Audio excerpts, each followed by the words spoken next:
ஓம் சத்குருவே நம ஓம். ஓம் சச்சிதானந்தமே நம ஓம். ஓம் சத்குரு சச்சிதானந்த கணக்கன்பட்டி காளிமுத்து சாமியே நம ஓம் நம ஓம் நம ஓம். இப்போது இன்னைக்கு காலகட்டத்தில் சத்குரு கோயிலில் லட்சக்கணக்கான பேர் ஐயாவை பார்த்து போகிறாங்க. ஆனால் ஐயாவுடைய முழுமை அறியாமல் பார்ப்பவர்கள் தான் அதிகம். சத்குரு என்றால் என்ன?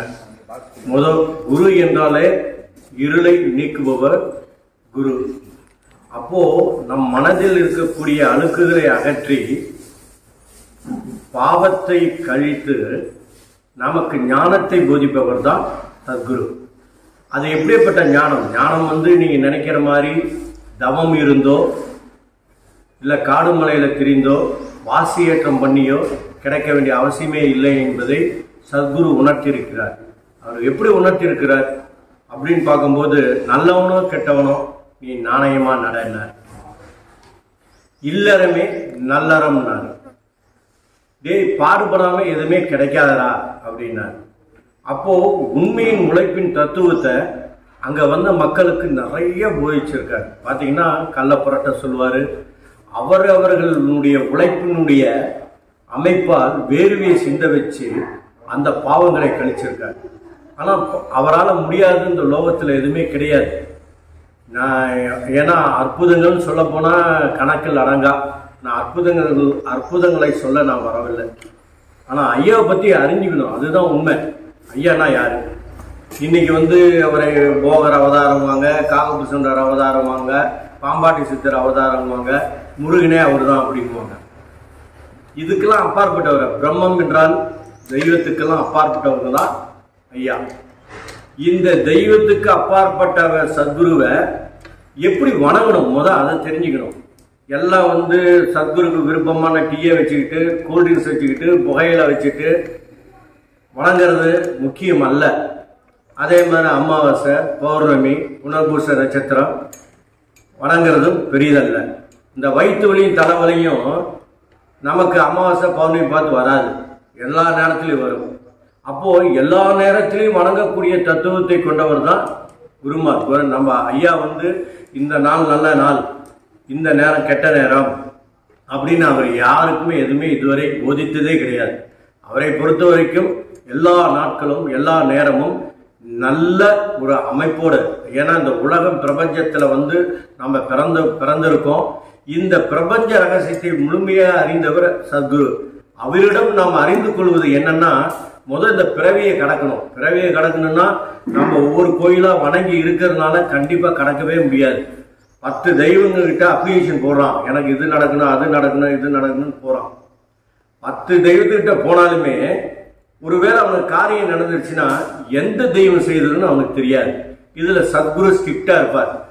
இங்க இருக்கிறது அங்க போய் சொன்னா, ஒரு முருகர்கிட்ட சொல்லிட்டு ஐயாட்ட சொன்னா ஐயா ஓப்பனாவே சொல்லுவார், ஆண்டிகிட்ட சொல்லிட்டலடா அங்கேயே போடா அப்படிங்குவார். அது எதுக்காக அவர் சொல்றாருன்னா, மனிதனுடைய எண்ணம் ஒருநிலைப்பட்டு பக்குவப்பட்டு இருக்காது.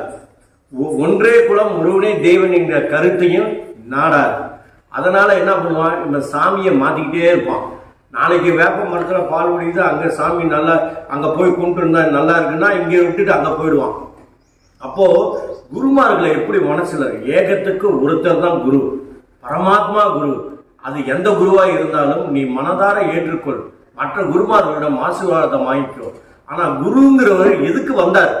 பிரபஞ்சத்துல நோய் தீர்க்கிறது முடியும், அவரால கஷ்டத்தை போக்கணுமா அதுவும் முடியும், கவலைகள் தீர்க்க முடியும், சோதனையிலிருந்து சாதனை வென்று சாதனை செய்து காட்டிடுவாங்க. ஆனா நீ வந்ததை எப்படி கடக்க போகிறாய்? உன்னுடைய பிறவியை எப்படி கடக்க போகிறாய்? ஏன்னா இந்த லோகத்துல ஆதில இருந்து இது நாள் வரைக்கும் அவ்வை சொன்ன கூட ஒரு கருத்து என்னன்னா, சாகாவரம் கேட்காதரா, இந்த லோகத்துல பிரபாவரம் கேளு. மனிதனாக பிறந்து விட்டாவே பாவ புண்ணியத்துக்கு சம்மந்தப்படாதவங்க யாருமே இல்லை. அப்போ பிறந்துட்டோம், நாம இந்த பாவத்தை கழிக்கணும். இரண்டாவது அது எப்படி கழிக்கணும்?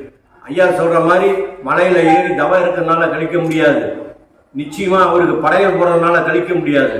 ஆனா குருவுடைய பாதைன்னு ஒன்று இருக்கு. அது என்னன்னா, அதுதான் உண்மை. அந்த உழைப்பு, அந்த நன்றி, அந்த கருணை, அந்த அன்பு, அந்த நேர்மை, இதுதான் அவருடைய உண்மையான இது. நீங்க இருந்து பாருங்க, குருவை நீங்க தேடி வர வேண்டிய அவசியமே இல்லை. குரு உங்க வீட்டிலே நடமாடுவாரு. உங்க உள்ளத்திலே இருந்து அவரு செய்கின்ற செயல்ல நீங்க நடமாடக்கூடிய அமைப்புக்கு வந்துருவீங்க. இப்போ நம்மளுடைய எண்ணத்தினுடைய வாயிலாக நாம செய்யறது நல்லது கெட்டது அறியாமல்தான் நாம கெட்ட வழியில போய் சில விஷயங்களை மாட்டிக்கிறோம். சில பேருக்கு அறியாத இடத்துல பணத்தை கொடுத்து ஏமாந்தவங்க இருக்காங்க, பணம் வாங்கி கொடுக்க முடியாம ஏமாந்தவங்க இருக்காங்க. இதெல்லாம் இந்த வாழ்க்கையில ஏன் நடக்குது? அப்போ நம்மளுக்கு அந்த வழி தெரியல. அப்போ வழிகாட்டுதல் நமக்கு வேண்டும். இந்த உலகத்துல, பிரபஞ்சத்துல வழிகாட்டுதலுடைய முக்கிய அம்சமாக இருக்கக்கூடியவர் தான் சத்குருநாதர். அதுவும் இந்த லோகத்துக்கு எத்தனையோ குருமார்கள், யோகிகள், ரிஷிகள், ஞானிகள், சித்தர்கள், முனிவர்கள் எல்லாம் வந்துட்டு போயிருக்காங்க.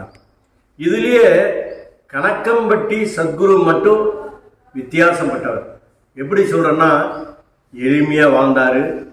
ஏழ்மையை தனது உருவாக்கி கொண்டாரு, தனதாக உருவாக்கி கொண்டாரு. எப்பயுமே அவரை பொறுத்தவரைக்கும் பார்த்தீங்கன்னா ஏழ்மையா இருப்பாரு. அவர் தகாத வார்த்தைகளை பேசுறதா சொல்லி சில பேர் ஒரு காலத்துல ஒதுங்கி போனாங்க. இன்னைக்கெல்லாம் ஐயாட்ட இருக்காங்க. அவர் யாரு தகாத வார்த்தை எதுக்காக சொல்றாருன்னா, நீ செய்த பாவத்தை தான் அவர் திட்டுவாரே தவிர நிச்சயமா உன்னை திட்டி துரத்துன்னு அவசியமே இல்லை. அப்படி போனவங்களாம் இன்னைக்கெல்லாம் ஐயா பாதங்கள்ல விழுந்து கிடக்குறான். காரணம் என்ன? மனிதனா பிறந்தவன் நெஞ்சை தொட்டு பார்த்தா எவனுமே நல்லவனா இருக்க முடியாது. அப்போ அந்த நல்ல வாழ்க்கையில ஏற்றத்தாழ்வு, இன்ப துன்பம், மேடு பள்ளம், இரவு பகல் கடக்காதவன் எவன் இருக்கிறான்? எல்லாருமே கடந்தவன் தான். அப்போ இதுல இருந்து நம்ம எப்படி விடுதலை அடையணும் அப்படிங்கிற தெரியாத தனமா இருக்கிறவங்க தான் அதிகம். அதுக்கு வழிகாட்டியா இருக்கக்கூடியவர் நம்மளுடைய குருநாதர். நம்ம அது இல்லாம எல்லா சித்தாந்த புருஷர்களோட ஐயா மிகப்பெரிய வித்தியாசமானவர்.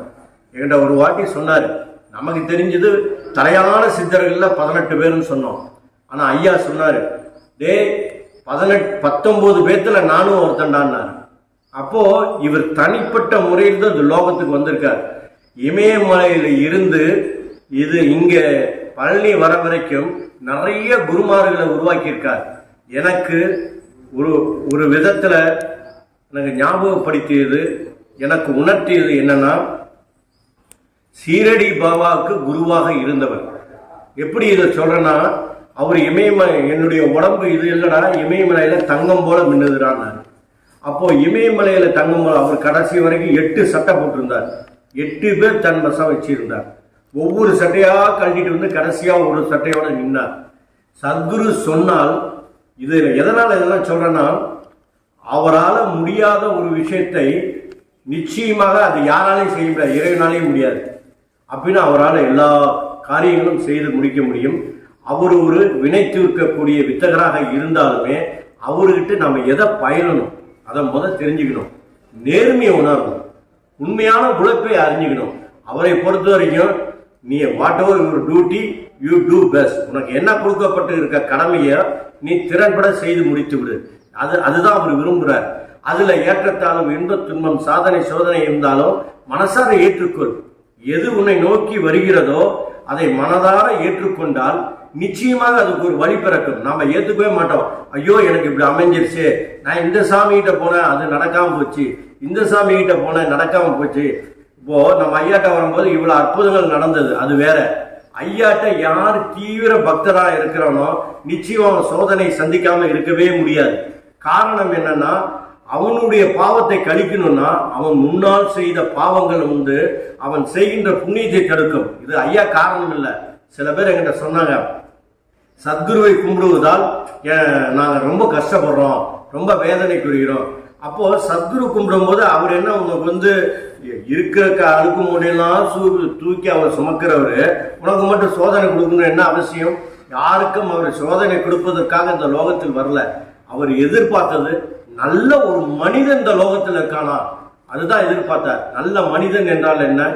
அவனுடைய தன்னம்பிக்கை உயர்ந்து இருக்கணும், உண்மையான உணர்வு இருக்கணும், உழைப்பின் தத்துவத்தை அறிந்து இருக்கணும், எளிமையை உணர்ந்து இருக்கணும், ஏழ்மையினுடைய உறவை அவன் உறவாடி இருக்கணும். இப்படி இருக்கப்பட்டவங்க அவர் சத்குரு ரொம்ப நேசிச்சாரு. கார்ல வரவன் பணத்தை அப்படியே அள்ளி வீசணும்னா அவருக்கு பெருசல்ல. அவர் நினைச்சாருன்னா இன்னைக்கு உலகத்தையே ஒரு நெம்புகளால் அப்படி புரட்டி போட முடியும். ஏனென்னா நான் அவரை பார்த்திருக்கேன். பஞ்சபூதங்களும் அவருக்கு கட்டுப்பட்டது நான் உணர்ந்திருக்கேன். எத்தனையோ நோய்களை குணப்படுத்தி உணர்ந்திருக்கேன். அது எனக்கு பெருசா தெரியல. ஆனா எல்லா நோயும் குணமாக்குவாரு, எல்லாம் பண்ணுவாரு, அவங்க துரத்திடுவார். மறுபடியும் நீங்க வந்தீங்கன்னா அதான் உனக்கு செஞ்சுட்டு எல்லாம் நீ போடான்டுவார். அப்போ அவர்கிட்ட கேட்கறது என்ன? அவர்கிட்ட கேட்கறதுனா நிச்சயமா என்னன்னா இந்த ஞானத்தினுடைய பாடத்தை கேட்கணும். ஞான பாடம் அறியறதுக்கு அவர் சொன்ன ஞானத்தை அறியறதுக்கு ஒரே வழி சொன்னது என்னன்னா, உட்கார்ந்து தவம் இருக்க சொல்லல. அவர் மலைமலையா ஏற சொல்லல, பல தெய்வங்களை வணங்க சொல்லல, காசியில குளிச்சாலும் கர்ம போகாது என்றாரு. நிச்சயமா கங்கை தீர்த்தத்தினால நீ புனிதமாக முடியாதுன்னாரு. அவர் என்ன சொன்னார்னா, உண்மையா இருறா, உன் குடும்பத்துக்கு உன் மனைவிக்கு நல்ல கணவனா இரு, உன் குழந்தைக்கு நல்ல தகப்பனா இரு, உன் நண்பனுக்கு நல்ல நண்பனா இரு, உன் தொழில உண்மையான உழைப்பை காட்டு. இதுதான் அவர் சொன்னார். இப்படி இருந்தாவே சத்குரு நம்ம கூட தான் இருப்பார். நான் அடிச்சு சொல்றேன், சத்தியமான உண்மையை எடுத்து சொல்றேன்.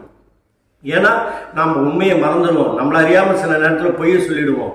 நம்மளை அறியாம சிலரால ஏமாற்றப்படுவோம். நாமும் ஏமாத்திடுவோம். இதெல்லாம் வராம இருக்குன்னா சத்குரு கிட்ட நீங்க உண்மையா நெருங்கணும்னா, அவர் மனதில் இடம் பிடிக்கணும்னா நிச்சயமாக நேர்மையை கடைபிடிக்காம இருக்க முடியாது. உண்மையான உழைப்பை தொடாம நீங்க அவர் பக்கம் கூட நெருங்க முடியாது. அவர் யார் வேணா வரலாம், யார் வேணா பயன்பெறலாம், எப்படி வேணா போகலாம். பயன்பட்டா அப்படியே அனுப்பிச்சு விட்டுருவாரு. அது வேற விஷயம். ஆனால் எவ்வளவு பெரிய சக்தி நாங்க இருக்கும் போதே எங்களால உணர முடியல. எங்களை கண்ணை கட்டிட்டார். ஏன்னா பழைய ஆட்களுக்கு பூரா தெரியும், ஆகா ஐயா இவ்வளவு. ஏன்னா அவரு ஜீவசமாதி ஆன பிறகுதான் நாங்களாம் அசை போட ஆரம்பிச்சோம். அசை போட்ட பிறகுதான் அவ்வளவு அற்புதங்கள் பண்ணியிருக்காரு. அவர் எதிர்பார்த்ததுன்னா நம்மளால செய்ய முடியலன்னு எனக்கெல்லாம் இன்னைக்கு அந்த வருத்தம் உண்டு. இன்னைக்கு சத்குருநாதர் எல்லா இடத்துலயும் இருக்கார், அது உண்மை. எங்கும் நிறைந்திருக்கார். எங்க இல்ல ஐயா, எந்த ரூபத்துல பார்த்தாலும் அவரு கண்டிப்பா வருவார். யாரோ சொல்லுகின்ற வார்த்தை கூட நமக்கு வேத வாக்கா அமைஞ்சிடும். அது ஐயாவுடைய தீவிர பக்தருக்கு அமையும்.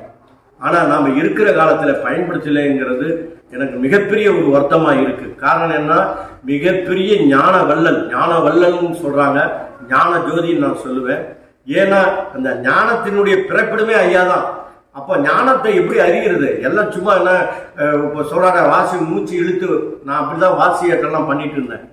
ஐயாட்ட போயிட்டு இருக்கும் போது ஐயா சொன்னாரு, டே எவ்வளவுதான் மூச்சு இழுத்தாலும் ஒரு நாள் மூச்சு நின்று போயிட்டுண்டான்னு.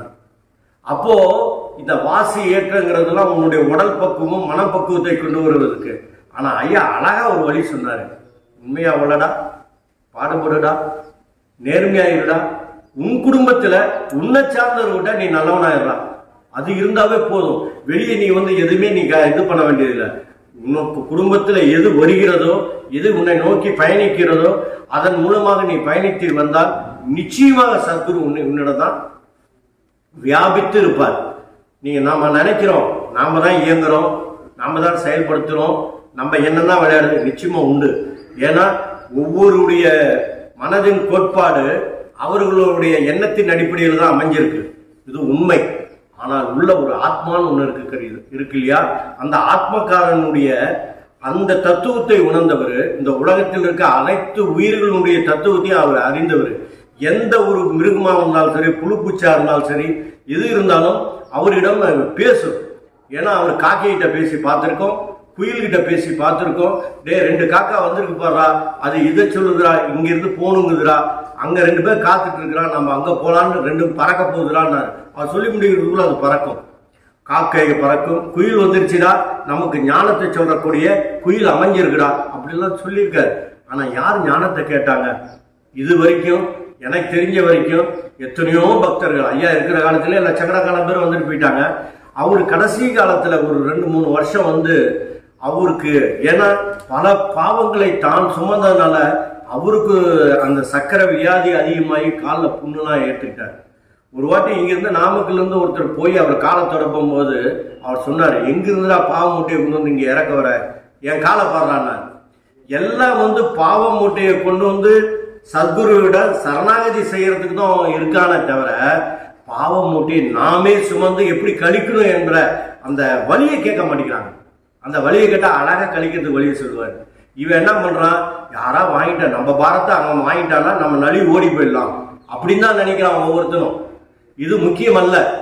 நலிவு ஓடுறது நீ யாருக்குன்னா கொடுக்கலாம், நண்பன்ட்ட. இப்படி இது எவ்வளவுதான் நீ மூட்டை நீ அடுத்தவரை சுமக்க விட்டாலும் அந்த நீ செய்த பாவத்தினுடைய மூட்டையானது நிச்சயமாக ஒரு பக்கம் நின்றுட்டே தான் இருக்கும்.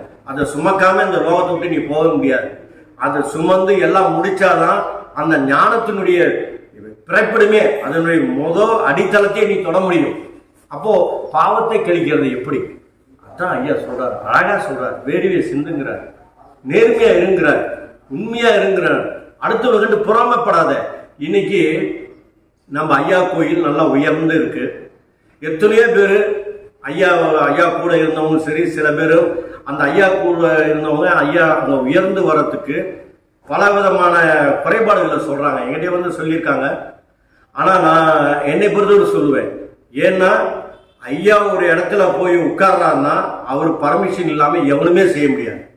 இன்னைக்கு மோகன் கையில அந்த ஆலயம் ஒப்படைக்கப்பட்டிருக்குன்னா ஐயானுடைய அனுமதி இல்லாம ஒப்படைக்கப்பட்டிருக்காது. இன்னைக்கு மோகன் இருந்தனாலதான் இன்னைக்கு கிட்டத்தட்ட 12 ஏக்கர் நிலமும் போய் அங்க லட்சக்கணக்கான கூட்டம் அங்க வந்தது காரணம் அவர் ஒரு காரணம். அதுக்கும் ஒரு அமைப்பு இருக்கு. ஏன்னா ஐயா நிராயுதபாணியா, எப்படி நிராயுதபாணினா ஏகாந்தர நிலை நான் சொல்றேன்.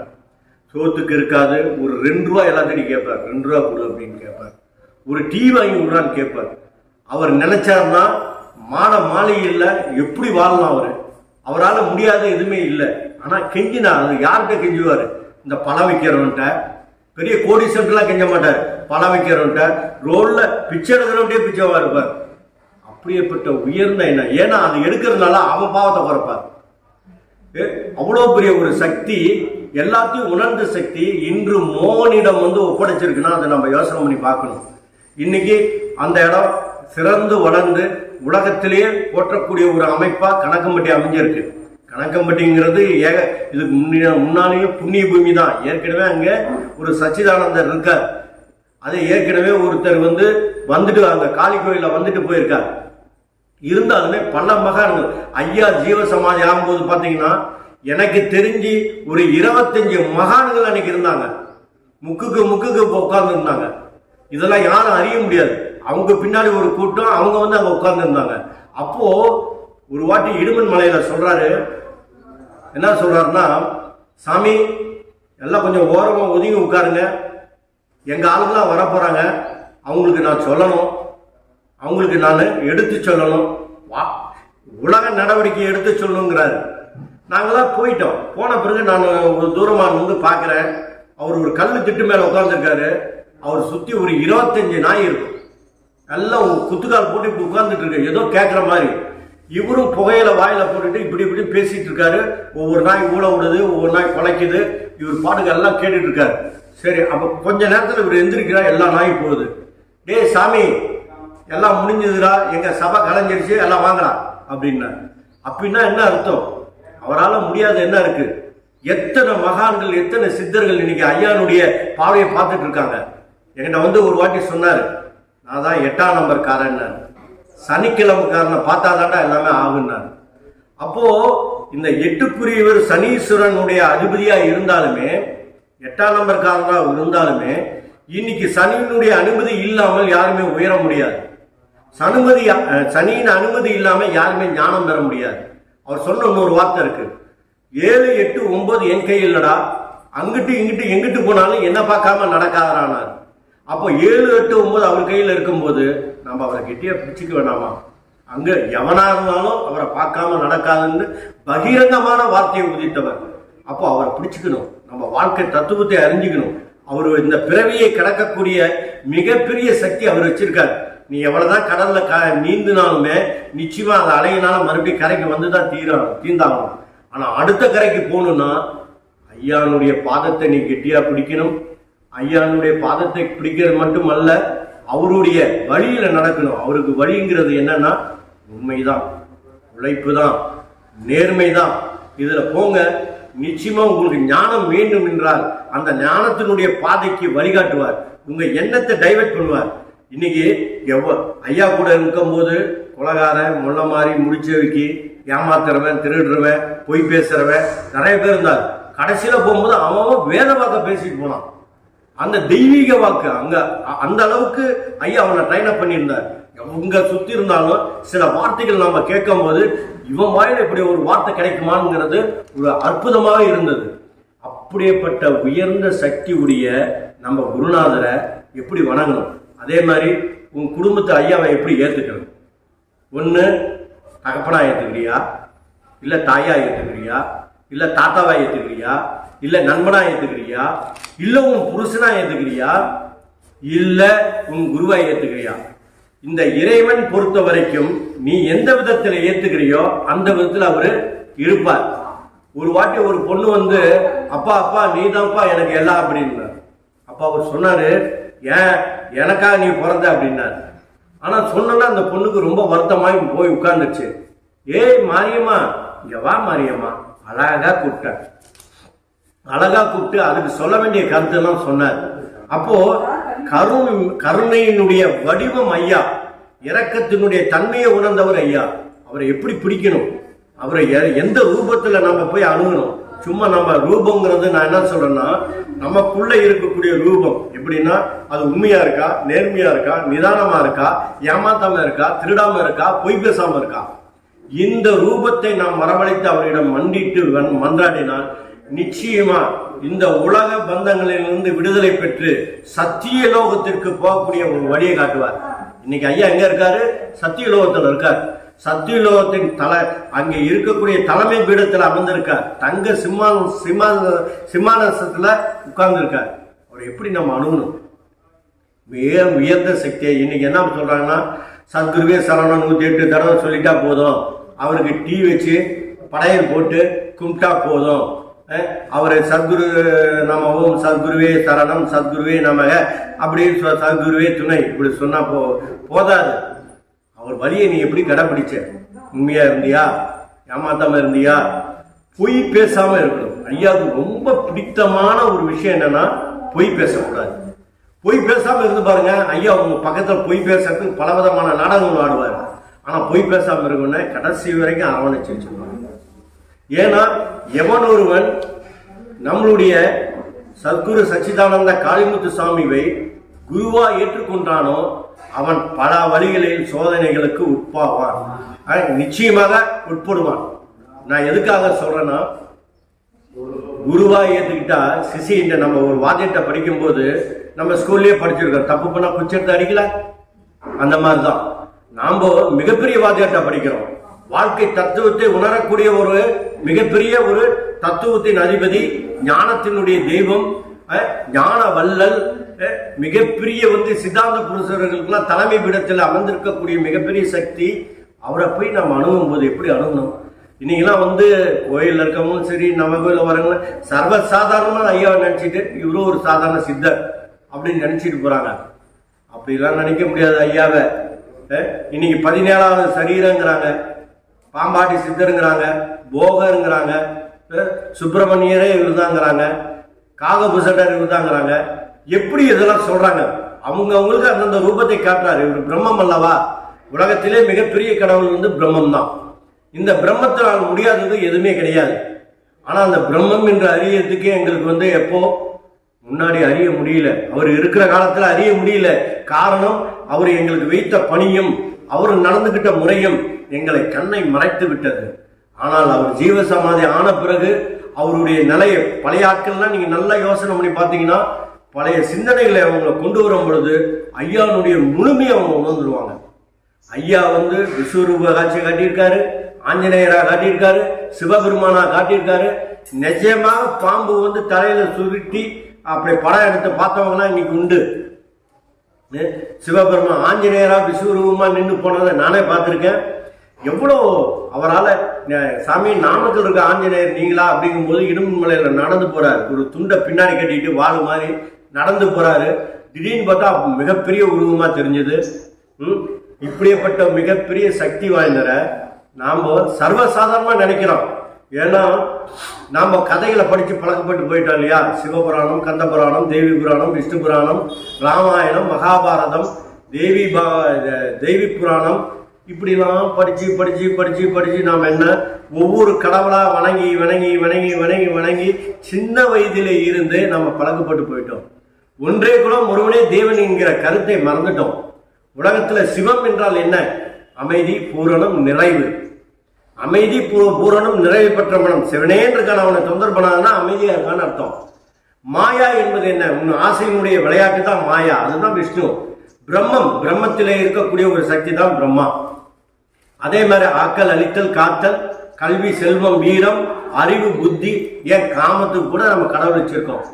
ஏகாந்தத்தில் இருக்கக்கூடிய அல்லாவும், பரத்திலே இருக்கக்கூடிய பரமபிதா என்கிற பரமபிதாவும், இயேசுநாதர் வழங்கிய பரமபிதாவும், முகமது நபி சொன்ன அல்லாஹ் என்கிற பறந்து இருக்கக்கூடிய கடவுளும், நம்ம முன்னோர்கள் சொன்ன பரபிரம்மம் என்கிற கடவுளும் எல்லாம் ஒன்றுதான். அப்போ அந்த பரபிரம்மம், அகம் பிரம்மாஸ்மி என்கிற தத்துவத்தை அடிக்கடி ஐயா எடுத்து சொல்லுவார். தத்துவமசி என்கிற ஒரு உணர்வை நம்ம மனசுல உணர்த்திக்கிட்டே இருப்பார். எது அதுவாக இருந்தோ அது இதுவாக மாறும். நிச்சயமா உங்களால மாற முடியும். சத்குருவாக உங்களாலும் ஆக முடியும். ஆனால் உங்களுடைய பாவ வினைகள் தடுக்கிறது. இந்த நிகழ்காலத்திலே இந்த பாவ வினையை கழிக்கக்கூடிய தன்மை ஐயா கிட்ட இருக்கு. அந்த வழியை கேளுங்க. கழிச்சிட்டீங்கன்னா நீங்களும் ஒரு காலத்துல சத்குரு தான். ஆனா அந்த சத்குருவா ஆகிறதுக்கு யாருமே விரும்புறது இல்லை. அவன் பொண்டாட்டி பிள்ளைய அவன் காப்பாற்றணும், ஏதோ ஒரு வீட்டுக்கு 2 வீடு கட்டணும், கார் பங்களால வரணும், பிள்ளைங்களாம் பெரிய அமைப்புல கல்யாணம் பண்ணி சந்தோஷமா இருக்கணும், நகை நட்டோட வாழணும், இப்படிதான் நினைக்கிறான். நிம்மதியா வாழணும்னு நினைக்கவே மாட்டேங்கிறான். இந்த நிம்மதிக்கு என்ன தேவை? நீ அதிகமா சேர்த்து வச்சுட்டா நிம்மதி போயிடும்.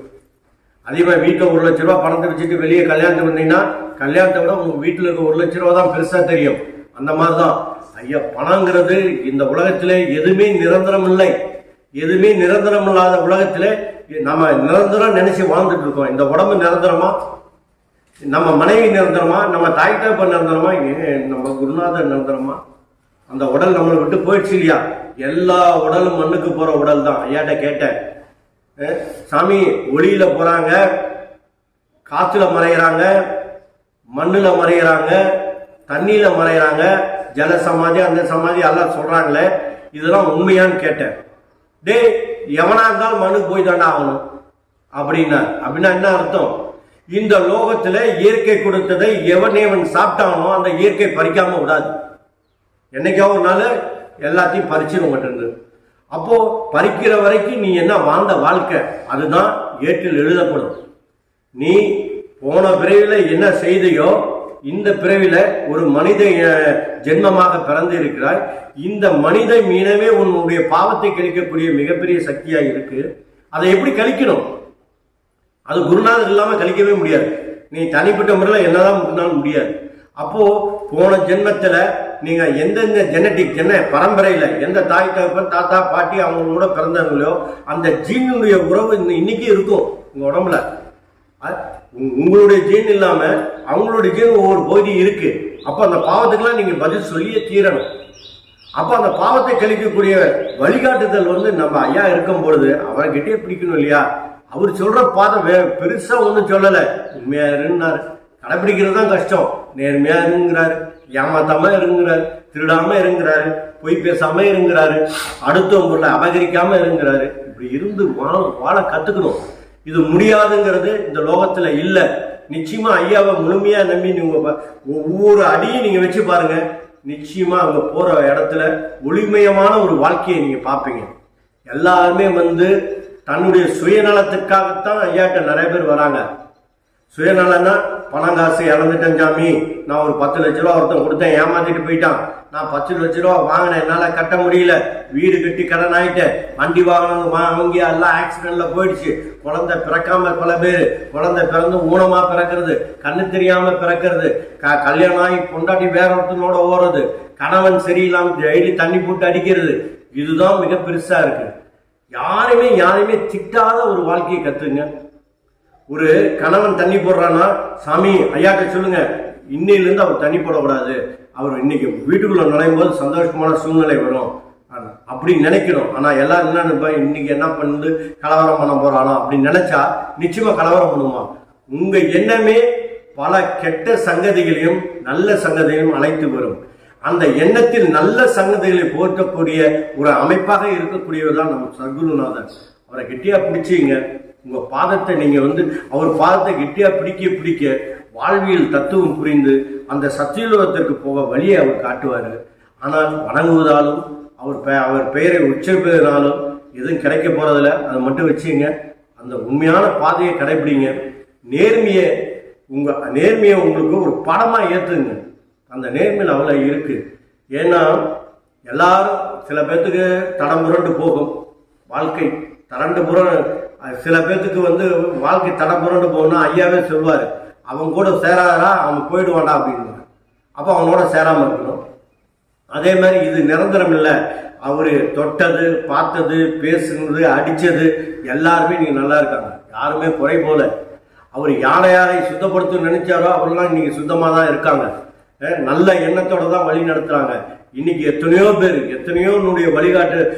வழிகாட்டுதல் இருந்தாலும் சத்குருவின் நம்முடைய கணக்கம்பட்டியினுடைய சத்குருவின் வழிகாட்டுதல் மாதிரி யாருமே இல்லை. ஆனா இவர் போய் மலையில போய் தவையிரு, நீ அந்த சாமியை கும்பிடு, டேய் நீ போயிட்டு சனிக்கிழமை வா, நீ போயிட்டு வெள்ளிக்கிழமை வா, நீ ராகாலம் கடந்து வா, நீ புனர்பூச நட்சத்திரத்தை அன்னைக்கு வா, நீ பிறந்த நட்சத்திரத்துக்கு வா, நான் சொன்னதே கிடையாது. என்னைக்குமே சொல்ல மாட்டார். அதனால எந்த நேரமானாலும் நீ வணங்கக்கூடிய ஒரு மனதை நீ வைத்துக் கொள்ள வேண்டும். அவரை எப்போ இருந்தாலும் அவரை கெட்டியா பிடிச்சுக்கணும். எப்படி வணங்கணுங்கிறது வேற. அவரை மனசார நேசிக்கணும். உங்க குடும்பத்துல ஒருத்தரா பாவிக்கணும். உங்க தாத்தா மாதிரியோ தாப்பனா மாதிரியோ பாவிக்கணும்.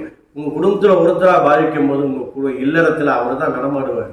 உங்க எண்ணத்தை மாத்தி, இந்த பாதையில போகாதரா, 4 வழி சாலையா இருக்கும் பொழுது உங்களுக்கு எந்த வழி பாதை தேர்ந்தெடுக்கக்கூடிய சூழ்நிலையில அங்க முழிச்சிட்டு இருக்கும் போது உண்மையான அபார நம்பிக்கை சத்குரு மேல இருக்கக்கூடிய நம்பிக்கையானது உங்க மைண்டை தட்டி, இந்த ரோட்ல அடிக்கடி தகராறு நடக்குது, இந்த ரோட்ல ஆக்சிடென்ட் ஆயிருக்கு, இது கல்லும் முரடுமா இருக்கு, இந்த பாதையில போட நம்மளை அறியாம நடக்க வச்சிருவாங்க. அதுதான் சத்குரு. அதே மாதிரி மாடியிலிருந்து உளுந்து அடிப்படக்கூடிய சூழ்நிலை ஒருத்தனுக்கு வரும். அப்போ அவன் செய்த பாவத்துக்கு மேல இருந்து உழுகணும்னு இருக்கும். மேல இருந்து உளுந்திருப்பான், கால் உடஞ்சி ஹாஸ்பிட்டல் அட்மிட் பண்ணியிருப்பாங்க. அட்மிட் பண்ணோன்னு அவனுக்கு அந்த பாவத்தை குறைக்கிறது எப்படின்னு சொல்றான் ஐயா. அவன் சொல்லுவான், ஒரு 10 வருஷம் கழிச்சு பார்த்தானா, ஐயோ 3ஆம் மாடியிலிருந்து விழுந்தேன், இந்த கால் உடஞ்சிருச்சு, கிட்டத்தட்ட 6 மாசம் நான் பெட்ல இருந்தேன்னு சொல்லுவான். அதே ஐயாவை முழுமையான நம்பிக்கையா இருக்கிறவனுக்கு எப்படி ஆகும் தெரியுங்களா?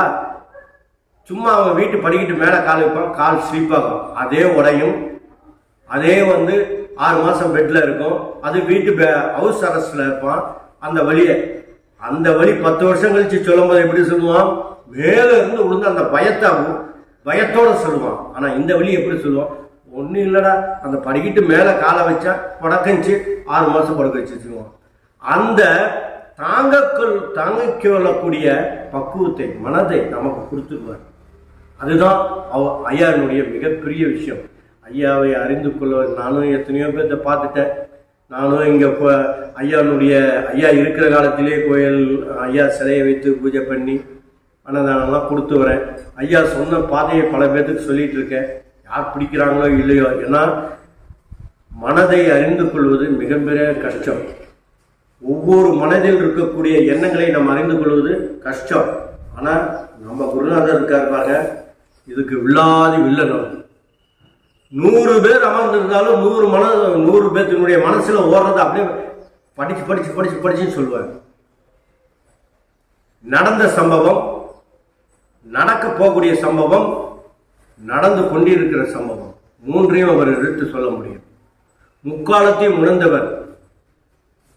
3 லோகம். இந்த லோகம் எத்தனை லோகம் இருந்தாலும் அத்தனை லோகத்தையும் கடந்து வந்தவர். பாவத்தினுடைய அவர் ஒரு நீதிமான், சத்தியமான், தர்மசீலர், சத்திய தர்மத்தினுடைய முக்கிய தலைமை பீடத்தில் உட்கார்ந்து இருக்கிறார்.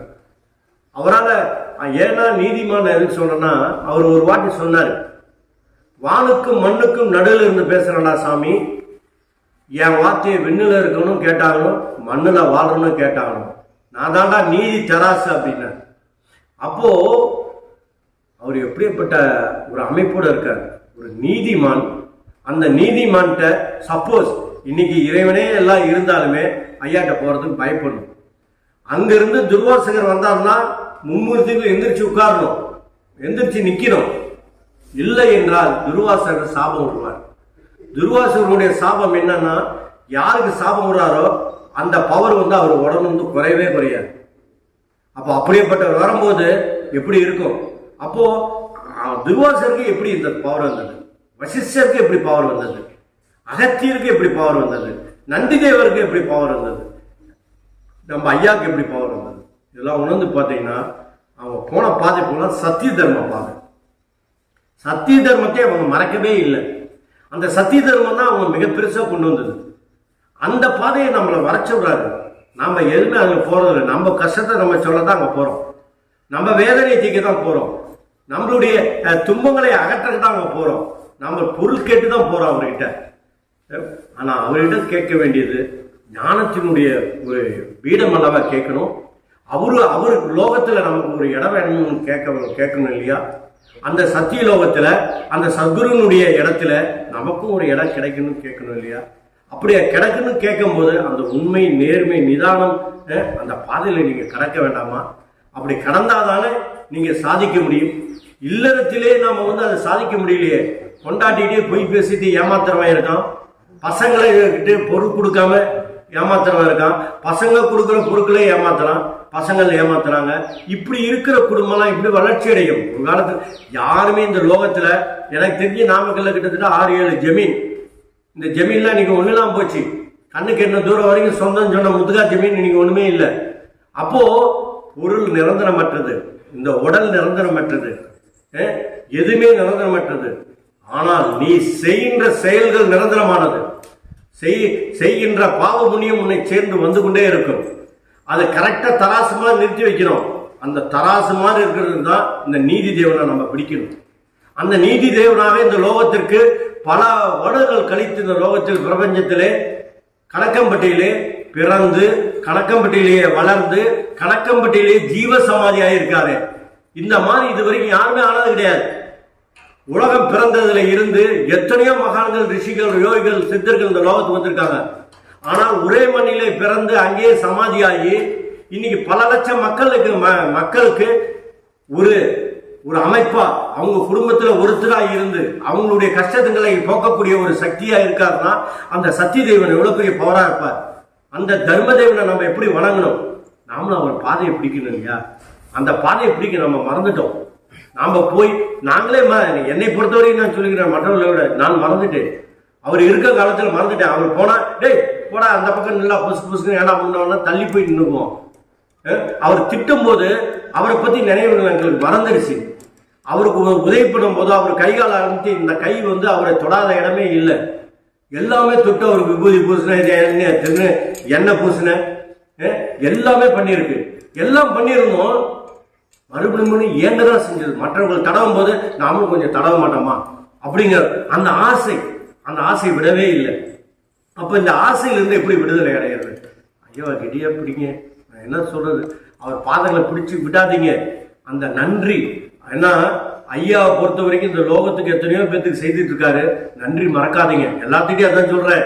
ஐயாவை கிட்டியா பிடிச்சி உங்களுக்கு பூரா காரியம் நடந்துருச்சுன்னா ஐயாவை மறந்துடாதீங்க. வேற ஒரு சக்தி அங்க இருக்குன்னு போயிடாதீங்க. ஐயா சொன்னாருங்கிட்ட ஆட்டுக்காரன், மாட்டுக்காரன், குறிக்காரன்லாம் போறியாடா, இந்த காக்காக்காரன்ட்டே எல்லாமே கிடைக்குன்னாரு. அதுல இருந்து நான் யாரையும் பார்க்கறது இல்லை. அதுக்காக நான் யாரையும் உதாசீனமும் படுத்தவில்லை. எந்த தெய்வத்தையும் உதாசீனப்படுத்தவில்லை. நாம் சிறிய வயதிலிருந்து நமக்கு கற்றுக் கொடுத்த பாடம். ஆனால் அந்த பாடத்திலிருந்து நான் விலகி இருக்கிறேன். எனக்கு ஒன்றே குலம் ஒருவனே தேவன் என்கிற பாலிசில சத்குரு மட்டும் எனக்கு இருந்தால் போதும். அவர் மட்டும் எனக்கு துணையாக இருந்தால் போதும். அந்த சத்தியலோகத்துல அவர் மடியில போய் உட்கார்ந்துருவேன். இன்னைக்கு நான் அந்த மாதிரி எண்ணத்தோட இருக்கிறேன். காரணம் என்னன்னா அந்த பாதை, அந்த உண்மை, அந்த உழைப்பு, அந்த நேர்மை, அந்த நன்றி, அந்த அன்பு, அந்த கருணை எனக்கு வேணும்னு கேட்கிறேன். அந்த பாதையை காட்டுங்க சாமின்னு கேட்கிறேன். இன்னைக்கு மன்றாடி கேட்கிறேன். ஏன்னா அன்னைக்கு என்னால கேட்க முடியல. அன்னைக்கு கேட்டது பூராமே நம்மளுடைய கஷ்டங்களை சொன்னோம், கஷ்டத்துக்காக போனோம். ஆனால் இன்று உணர்ந்து விட்டோம். ஏன்னா ஒவ்வொரு வாட்டியும் நீங்க இரவு படுக்கும் போது அவர் சிந்தனைகள் வரும்போது எத்தனையோ பாடங்கள் நமக்கு கற்றுக் கொடுத்துட்டு இருக்காரு. அந்த பாடம் தான் நம்மளை வழி நடத்துது. இன்னைக்கு ஒரு ஆலயம் கட்டி, இங்க நாமக்கல்ல ஒரு ஆலயம் கட்டி, இன்னைக்கு ஒரு வழிபோக்கனா இருந்தவனை என்ன இங்க ஒரு அமைக்க ஆன்மீக பந்தத்துல, எனக்கு ஆன்மீக பந்தம் பெருசா இல்ல, ஆன்மீக பந்தத்திலையும் நுழைய விட்டு இந்த ஆன்மீக கருத்துக்களை சொல்ல வைத்தவரே ஐயா தான். எனக்கு மேலையெல்லாம் பேசி பழக்கமே இல்லை. இவ்வளவு மணிலாம் நான் பேசவே இல்லை. இந்த பேச்சை குடித்த ஒரு ஐயா, ஒரு வாட்டி நான் உட்கார்ந்துட்டு இருக்கும்போது அங்க தனியா வந்து பனைமரம் ஒன்று இருக்கும், ஐயா ஜீவசமாதிக்கு ஏற்ற மாதிரி. அது தள்ளி ஒரு வேப்ப மரம் இருந்தது, அதெல்லாம் இன்னைக்கு விழுந்துருச்சு காத்துல. அந்த வேப்ப மரத்துல இரவு போய் படுக்க சொன்னார். இரவு என்னால் படுக்க முடியல. நீ நிலா கிட்ட பேசிக்கிட்டே நான் நடந்துகிட்டே இருந்தேன். அப்போ ஒரு 5-6 பேர்த்த அனுப்பிச்சார். எதுக்கு அனுப்பிச்சாருன்னா, அப்பதான் சொன்னார், டேய் சாமி, அங்க பெரியவர் இருப்பாரு, அவர்கிட்ட போய் எல்லாம் போய் படிங்க. அப்பதான் அவங்க சொல்லும் போது தான் உணர்ந்தேன், நான் அவ்வளவு பெரிய ஆளா, என்கிட்ட என்ன இருக்கு, என்கிட்ட உண்மை இல்லையே. நான் தவறு பண்ணாதவன் ஞானம் இல்லை, தவறு பண்ணியிருக்கோம், தப்பு பண்ணியிருக்கோம். ஆனால் இந்த தவறு தப்புலாம் பண்ணியிருக்கோமே, நம்ம எல்லாம் போய் பார்க்க சொன்னாரு. அன்னைக்கில இருந்து இருந்தால் வரைக்கும் முன்னால் தப்போ தவறோ இந்த உந்துதலுக்கு நான் இடம் கொடுக்கவே இல்லை. ஏதோ ஒரு விதத்துல பர்சனல் கேரக்டரிஸ்டிக்ஸ்ங்கிறது வேறு. ஒவ்வொருத்தருக்கு புகையில போடுறதுக்கும் சிகரெட் அடிக்கிறதுக்கும் மற்ற அதெல்லாம் வேறு. அதுக்கு இதுக்கு சம்பந்தமே ஐயா அதெல்லாம் குறைய சொல்ல மாட்டார். ஆனா நீங்க ஒருத்தன் ஏமாத்தாம இருக்கணும், அடுத்த பொருளுக்கு ஆசைப்படாம இருக்கணும், திருடாம இருக்கணும், பொய் பேசாம இருக்கணும். என்ன உன்னை தேடி வருதோ கண்டிப்பா உன்னை தேடி வரும், உன்னை விட்டு போகாது. அது நல்லதா இருந்தாலும் கெட்டதா இருந்தாலும். இந்த கெட்டதை தேடி வருவதை எப்படி அனுபவித்து அதை அதிலிருந்து எப்படி விடுதலை பெறணும்னா, அவர் பாதத்தை பிடிச்சுங்க, அவர் வழியில பயணிங்க. அவர் வழிங்கிறது சாதாரண நம்ம வாயில சொல்லிடலாம், அன்பாயிரு, நன்றியாயிரு, கருணையாயிரு, நேர்மையாயிரு, உண்மையாயிரு, உழைப்பை வந்து நல்லபடியா மதி அப்படின்னு சொல்லிடலாம். நான் செய்து காட்டுங்க. இன்னிலிருந்து மனசுல வைங்க, சத்குரு வேற எங்கேயும் இல்லை, உங்க குடும்பத்துல உங்க பக்கத்திலேயே படுத்திருப்பார். பாடசாமி பக்கத்தில் படுறாங்க, காலை அமுத்தி விடுறாங்க, எண்ணெய் தேய்ச்சி விடுறாங்க. அவருடைய அமைப்புல என்ன அமைப்பு இன்னைக்கு உலகத்திலேயே எனக்கு தெரிஞ்ச இந்தியாவிலேயே 9 ஆண்டுகள்ல பல லட்சம் மனிதர்களை பார்த்தவர்கள் ஐயா மட்டும்தான். சீரடியில் இருக்க சீரடி பாபாவுக்கு 100 வருஷம் ஆயிடுச்சு. கிட்டத்தட்ட 80 ஆண்டுகளுக்கு பிறகுதான் அவருக்கு இந்த உலகம் பூரா அமைப்பு வந்தது. இன்னைக்கு அவர் வாழுங்காலத்திலே மதுரையில சபை, நாமக்கல்ல சபை, பரமக்குடியில சபை, எல்லா இடத்துலையும் சபை, மலேசியால சபை இருந்தது. இன்னும் இன்னைக்கு விசாலமா காரைக்குடியில இருக்கு, திருநெல்வேலியில இருக்கு, ஒவ்வொரு இடத்துலயும் உருவாக்கிட்டே இருக்காங்க. நெய்வேலியில இருக்கு, ஒவ்வொரு இடமும் உருவாகிட்டே வருது. அவர் வாழ்ந்த இடம்லாம் புண்ணிய பூமியா மாறிடுச்சு. நீங்க கோம்பப்பட்டியில ஐயா இது புண்ணிய பூமியா மாறுது. அவரு கிணறு விட்ட இடம் வந்து தீர்த்தமா மாறிடுச்சு. அவர் தொட்ட இடமெல்லாம் பொண்ணா மாறிட்டு இருக்கு. அப்படியேப்பட்ட இடம் எங்க ஜீவ சமாதி ஆயிருக்காரு. அந்த அனந்த சயனத்துல உறங்கிட்டு இருக்காரு, நம்மள எல்லாம் பார்த்துட்டு இருக்காரு. அதை உணருங்க. அவர் பார்க்கிறாரு, நம்ம தப்பு பண்ணா நம்மளை விட மாட்டாரு அப்படின்னு நினைங்க. தவறு செய்தலாம், தவறுக்கு மன்னிப்பு உண்டு, தப்பு செய்யறதுக்கு மன்னிப்பு இல்லை. ஏன்னா செய்ததே திருப்பி செய்வதுதான் தப்பு. அது செய்யாம இருங்க, அது மேக்சிமம் அவாய்ட் பண்ணுங்க. ஒவ்வொரு விஷயமும் எந்த ஒரு இது தொடங்கினாலும் சத்குரு கிட்ட சொல்லிட்டு செய்யுங்க. ஒரு இன்னைக்கு சாதாரண சுப நிகழ்ச்சி போனாலும் ஐயா போயிட்டு வரேன், அதே மாதிரி எந்த ஒரு நிகழ்வுக்கு போனாலும் ஐயாட்ட சொல்லிட்டு செய்யுங்க. நிச்சயமா அந்த வழி உங்களுக்கு விசாலமா வழி விட்டு இருக்கும். அதே மாதிரி நீங்க எந்த தொழில் ஆரம்பிச்சாலும் சத்குருட்ட சொல்லிட்டு செய்யுங்க. அதே மாதிரி உங்க பாவத்தை கழிக்க ஐயாட்ட கேளுங்க. பாவத்தை கொடுக்க கேட்காதீங்க, கொடுக்க போகாதீங்க.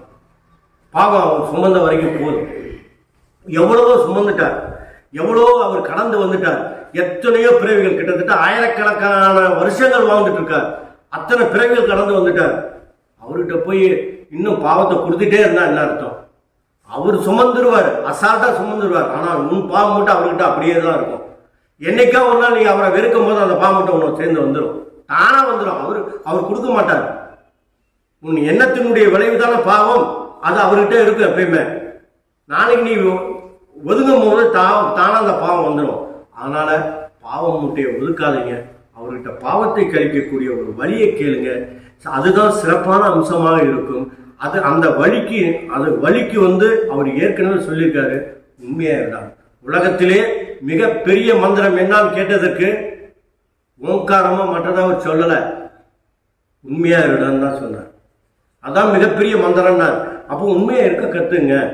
நீங்க எல்லாத்துக்கிட்டும் உண்மையா இருக்கணும் இல்ல. உங்க மனைவிட்ட இருங்க, உங்க பிள்ளைகிட்ட இருங்க, உங்க நண்பர்கிட்ட இருங்க, நீங்க தொழில இருங்க. அதே மாதிரி நீங்க உண்மையா இருக்கிறதுனால உங்களுடைய ஆணவத்தினால் மற்றவனும் உண்மையா இருக்கணும் நீங்க நினைக்கவே நினைக்காதீங்க. உங்க மனைவி கூட ப்ரெஸ் பண்ணாதீங்க, இம்ப்ரெஸ் பண்ணாதீங்க, பிள்ளைகளை இம்ப்ரெஸ் பண்ணாதீங்க. உங்க பாதையை நீங்க சொல்லுங்க.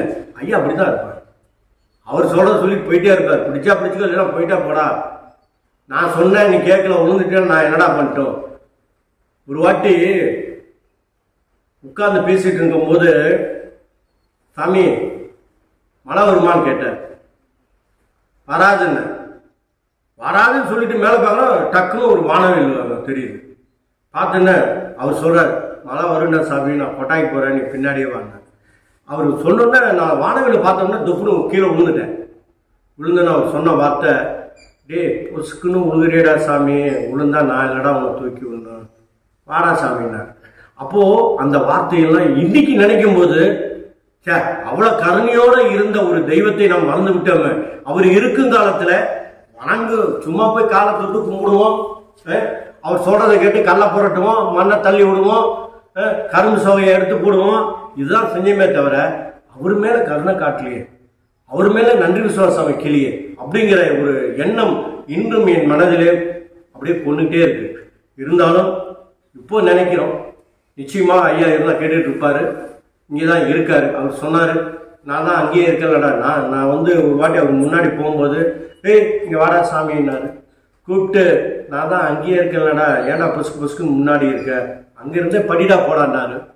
அந்த மாதிரி படிப்பை சொல்லி கொடுத்து அந்த பாடத்தை கற்றுக் கொடுத்தாரு. எனக்கு தெரிஞ்சது கொஞ்சம் கட்டுறது கைமண் அளவு. ஏன்னா அவர் மாதிரி உலகளவில் நம்ம கற்றுக்கல. இந்த கைமண் அளவே மிகப்பெரியது எனக்கு. ஏன்னா அவ்வளோ நம்ம பாடங்கள் சொல்லியிருக்காரு. நல்லவனோ கெட்டவனோ நீ நாணயமா என்னடா. எப்படின்னா ஒரு நண்பரை பற்றி குறை சொல்ல போனேன், சாமி இவன் சரியில்லை, இவன் ஏமாத்துறானே, இவன் திருடுறானே, பொய் பேசுறானே அப்படின்னு சொல்ல போனேன். அதுக்கு அவர் சொன்னாரு, அவன் நல்லவனா கெட்டவனோ முக்கியம் இல்லை, நல்லவனா கெட்டவனோ நீ நாணயமா நடானார். மற்றவரை குறை சொல்வது அவருக்கு பிடிக்காது. அப்படின்னா நான் நாணயமா, நீ நம்ம மனசாட்சி தொட்டு நான் நல்லவனா கெட்டவனா நம்ம பார்க்கணும். ஒரு வாட்டி வீடு வேண்டாம், நான் தோல்னா பைய தூக்கி போட்டு கைலாசத்துக்கு போயிடுறேன், போற வழி போற கும்பிட்டு போயிடுறேன் அப்படின்னாரு. அப்போ என்னையவே சுத்திட்டு இருந்தவர் பக்கத்துல வந்து இல்லறமே நல்லாருன்னார். அப்போ அந்த ஒரு வார்த்தையில எனக்கு என்ன புரிஞ்சிட போகுதுன்னு நான் நினைச்சேன். ஆனா அவர் சுத்திட்டு இருக்கும் போது எனக்கு வந்து மனைவியை விட்டுட்டு போய் நீ ஞானம் பெற முடியுமாடா, அந்த பாவம் உன்னை விடுமாடா, பிள்ளைகளை சரி பிள்ளைகளை விட்டுட்டு அந்த பாவம் விடுமாடா உன்ன. அப்போ இல்லத்தை எதுக்குடா கல்யாணம் பண்ண? அதுக்கு சொல்றாரு, ஏண்டா சாமி கல்யாணம் நீ பண்ணியா நான் பண்ணட்டுமா, நான் பண்ணனா அப்படின்னாரு. அப்படின்னா என்ன அர்த்தம்? நான் என் சுகத்துக்காக கல்யாணம் பண்ணி சுகத்துக்காக பிள்ளையை பெற்றுக்கிட்டு அந்த பிள்ளைகளை காப்பாற்றாம நான் கைலாசம் போய் என்ன பண்ண, சன்னியாசம் வாங்கி என்ன பிரயோஜனம்? இதை காப்பாற்றவே வக்கல், நீ எங்கடா வெளியே போற அப்படின்னாரு. அப்போ அவர் சொன்னார், காடு மலை திரிந்தாலும், தவம் இருந்தாலும், காசியில் குளித்தாலும், ராமேஸ்வரத்துக்கு படுத்து உறங்கினாலும் உனக்கு பாவம் கழியாதுடா, உண்மையா இருடா. ஒரே வார்த்தை, உண்மையா இருடான்னார். அப்போ அந்த உண்மைங்கிறதுக்கு எவ்வளவு பாடம். அந்த உண்மைதான் ஞானம். ஞானத்தினுடைய வழிகாட்டுதே அந்த உண்மைதான், அந்த நேர்மை தான், அந்த நிதானம் தான். அவர் சொன்னாரு, ஒரு வாட்டி நான் இதெல்லாம் முடிச்சுட்டு ஜீவசமாதி ஆகுது ஒரு 6 மாசம் ஒரு 7-8 மாசம் முன்னாடி அவர் மோகன் சாலைக்கு முன்னாடி ஒரு வேப்ப மரம் இருக்கு, அந்த இடம் சுத்தம் பண்றான்னாரு. நானும் இந்த ஹரிங்கிற பையனும் சுத்தம் பண்ணோம். சுத்தம் பண்ணா அவன் பண்ணிட்டு தூங்கிட்டான், நான் மட்டும் முடிச்சுட்டே இருந்தேன். அப்படி போனவரே திரும்பி வந்தாரு, சுத்தம் பண்ணீங்களா அப்படின்னா, சுத்தம் பண்ணிட்டேன். டேய் சாமி, உங்ககிட்ட அந்த அறிவு நேர்மை நிதானம் இருக்குல்ல, என் கூட வாடா சாமின்ட்டு இன்னைக்கு வேப்ப மரத்துல இருக்கும் அந்த கல் உருளை, அந்த கல் மேல உட்காந்து எனக்கு பதிலா நீ இருந்து பாடா சாமி, நான் அப்ப அங்கிட்டு போயிட்டு வரேன் அப்படின்னாரு. இந்த வார்த்தையெல்லாம் அன்னைக்கு கேட்டு இருந்தோம். அது எனக்கு பெருசா தெரியல, எப்படா அந்த கல்லுல உட்கார்ந்தோ, அந்த கல் பயங்கர சூடா இருக்கும், வெயில உட்கார வச்சிட்டாரு, எப்படா எந்திரிக்கணும்னு ஆயிடுச்சு. எனக்கு பூ உழுவுது ஐயா தலைவர், எப்படா எந்திரிக்கணும்னு ஆயிடுச்சு. ஆனா அவ்வளோ பெரிய ஒரு அம்சத்தை கொடுத்து நான் ஏமாந்து விட்டேன், நான் கை நழுவு விட்டுட்டேனுங்கிற போது எனக்கு ரொம்ப வருத்தமா இருக்கு.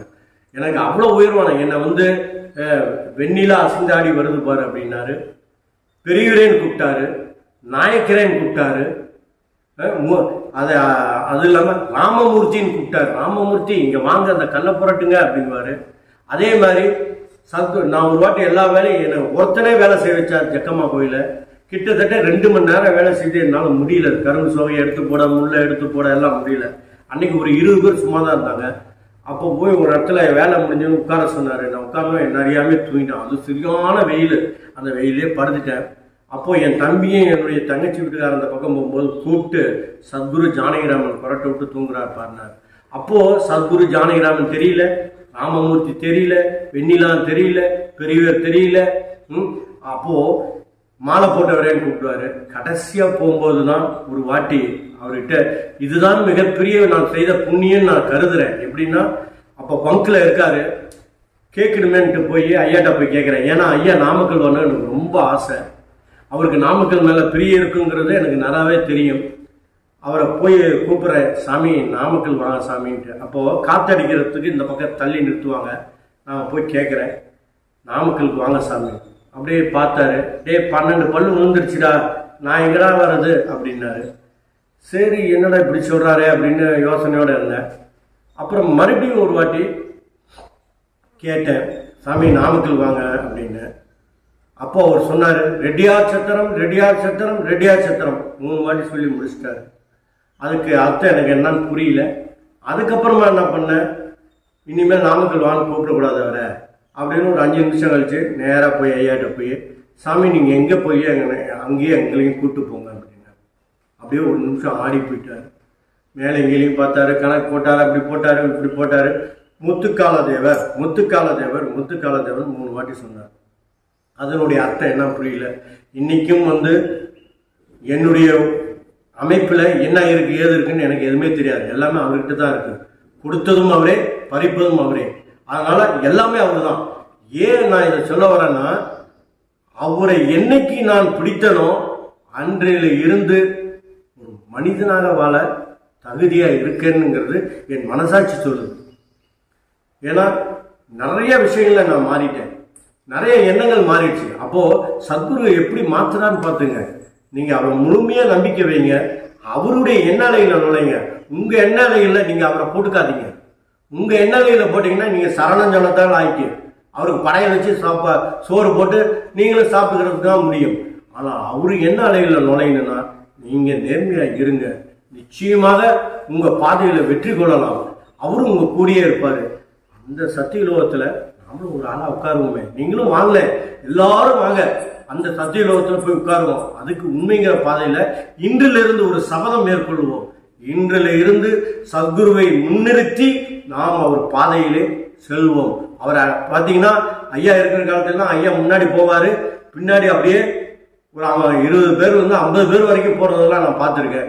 ட்ரெயின் மாதிரி கூட்டு போவார். அவர் ஒரு மிகப்பெரிய வழிகாட்டி, வாழ்வியல் தத்துவத்தை அறிந்தவர், வாழ்க்கைக்கு ஒரு ஒளிகாட்டி.